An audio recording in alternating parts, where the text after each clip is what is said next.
kita semua diberikan hidayah oleh Allah Subhanahu wa Ta'ala. Dengan rahmat itu gugur dosa-dosa. Belum selesai. Jadi aminnya simpan dulu. Jadi puncak rahmat Allah itu, puncak kasih Allah itu ternyata saat diberikan kepada seorang hamba itu bentuknya bukan dunia, bukan harta, bukan kedudukan, juga bukan pengetahuan. Puncak rahmat Allah ketika diberikan pada seorang hamba itu adalah ampunan dari dosa-dosa. Karena itulah ketika seorang hamba merasa berlumur dosa sehingga menyimpulkan rasanya itu agak jauh dari surga, rasanya malu untuk minta ampun sama Allah karena merasa banyak dosa begitu terkumpul.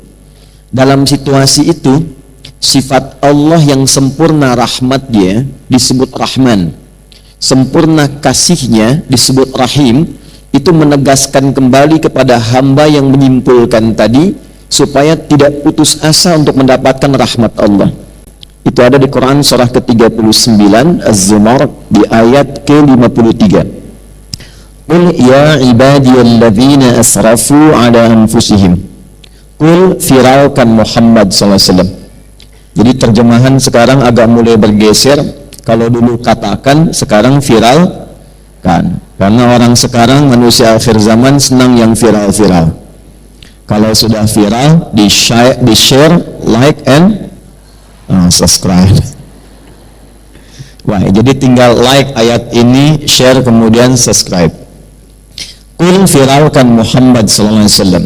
Ya ibadiyalladzina asrafu ala anfusihim. Duhai hamba-hambaku semua tanpa kecuali. Jadi di sini menggunakan kata alladzina disebutkan sebanyak 1080 kali dalam Al-Qur'an, dan itu mencakup semua aspek dan gender terkait manusia.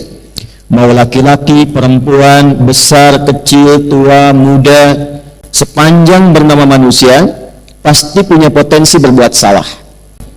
Itu ya. Jadi tidak ada yang sempurna. Tidak ada yang sempurna sepanjang manusia. Bukan nabi, bukan rasul yang punya sifat ma'sum, dijaga dari salah, itu berpotensi berbuat salah. Jadi percuma kalau mencari kesalahan orang lain, Bu.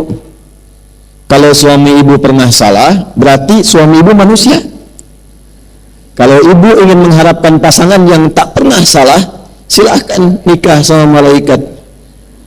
Ada banyak pilihan, malaikat Israel ada. Kan di antara makhluk Allah yang tidak pernah salah cuma malaikat, kan? Ya, tahu dari mana ya? Ya. Quran surah 66 ayat yang ke-6. La ya'sunallaha ma amarahum wa yaf'aluna ma yu'marun. Malaikat itu dicipta oleh Allah dari cahaya bahannya, materinya cahaya takwa. Takwa itu sifat selalu baik. Jadi malaikat tidak pernah kenal maksiat, tak kenal salah, dan mengerjakan tugas sesuai dengan tupoksi. Karena itu ibu cari keterangan, pernahkah malaikat Jibril korupsi ayat? Nggak akan ditemukan. Pasti sempurna. Itu sifat malaikat. Nah, nanti lawannya setan. Setan itu tidak pernah kenal benar. Karena itu dalam Quran malaikat disebutkan 88 kali, setan disebutkan 88 kali untuk menunjuk keberlawanan ini. Nah, manusia itu ada potensi benar, kadang berbuat salah. Dalam kesalahan itu jangan pernah menyimpulkan bahwa Allah tidak akan pernah menerima kita untuk kembali. Jangan pernah menyimpulkan bahwa Allah akan mengabaikan seakan-akan tertutup peluang surga. Kalau berada di posisi itu artinya sedang dikuasai oleh pengaruh setan. Karena hanya setan yang menyimpulkan saya salah. Itu poinnya. Nah, di titik itu pun Allah dengan kasihnya yang dalam itu masih memberikan keadilannya untuk menyelamatkan hambanya. Jangan sampai berada dalam situasi yang dikuasai oleh setan. Maka diturunkanlah kemudian ayat ini pada Rasulullah sallallahu alaihi wasallam. Qul ya ibadiyalladzina asrafu ala anfusihim. Muhammad sallallahu alaihi wasallam viralkan kepada hambaku yang merasa banyak bersalah. Dan bahkan sebagian menyimpulkan kayaknya dosanya sudah terlampau banyak deh. La taqnatu min rahmatillah. Jangan pernah putus asa untuk mendapatkan rahmat Allah Subhanahu wa taala. Rahmat di situ artinya ampunan. Dari mana taunya? Teruskan ayatnya. Innallaha yaghfirudz dzunuba jami'a. Sungguh aku tegaskan, Allah akan mengampuni semua dosa apapun yang pernah dikerjakan sebelum nyawa sampai di tenggorokan. Nah, pertanyaan saya, kenapa saya buka dengan rahmat? Ibu kalau masuk masjid doanya bacanya apa? Allahumma ftahli abwaba rahmatik. Ya, baik yang di dalam masjid juga yang di luaran. Ya, saat ini insya Allah terdengar suara saya. Saat kita memasuki masjid, melangkahkan kaki apa? Kanan kan? Baik, lalu doa yang dibacakan Allahumma ftahli abwaba, ya Allah, mohon bukakan pintu-pintu rahmatmu untukku. Nah, pintu tertingginya itu ampunan dari dosa. Karena itu ketika Allah mencintai seorang hamba, yang pertama diberikan itu menggugurkan dosanya, menghilangkan kebiasaan buruknya. Itu ada di Quran surah kedua Al-Baqarah di ayat 222 di ujungnya. Innallaha yuhibbut tawwabin. Sungguh Allah sangat mencintai orang yang senantiasa mengoreksi diri untuk terus menjadi orang baik. Bentuknya tawab. Tawab itu sudah tahu salah, kadang dikerjakan lagi. Sudah tahu salah, kadang dikerjakan lagi. Gibah itu salah tidak, Bu? Salah. Tapi masih kadang didiskusikan kan? Oh ya, kan?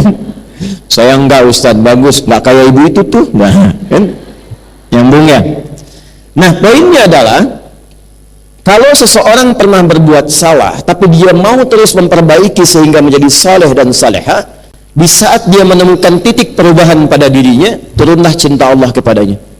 Kalau cinta Allah sudah turun, maka terjaga dia dari ujung kepala sampai ujung kakinya untuk selalu bersikap dalam kebaikan. Itulah rahmat Allah yang sempurna yang diberikan pada seorang hamba. Dan itu tiada lain tempatnya kecuali di masjid. Di mana? Di masjid. Nah, di dalam masjid itulah kita membuka, kemudian melangkahkan kaki kanan, mengucapkan Allahumma ftahli abwaba rahmatik. Ini penting saya sampaikan, supaya masuk keluar masjid itu ada perbedaan. Kalau kita paham tentang doa ini, maka jangan disia-siakan ketika masuk. Ustaz belum datang, acara belum dimulai, Anda sudah ada di dalam, sholat 2 rakaat, duduk, koreksi diri, muhasabah. Jadi begitu kemudian keluar, terjadi perubahan. Itulah berkahnya masjid. Makanya ibu kalau nggak percaya, masuk masjid itu tenang, tenang sekali. Coba tadi saat masuk kan, rasanya beda kan dengan masuk rumah sendiri. Tenang, duduk nyender ke tiang, dekat AC, tidur aja. Itu poinnya. Yang ingin saya katakan, pertemuan ini dan kapanpun ibu memiliki kegiatan di masjid, di pengajian apapun, itu ciri keberhasilannya ketika kembali dari masjid, keluar dari masjid, keluar dari tempat mengaji, terjadi perubahan pada diri kita masing-masing, menjadi lebih baik lagi. Ya, saya selalu pesankan kalau Anda belajar dengan saya, tidak merubah Anda menjadi lebih baik, tinggalkan saya, cepat cari guru lain.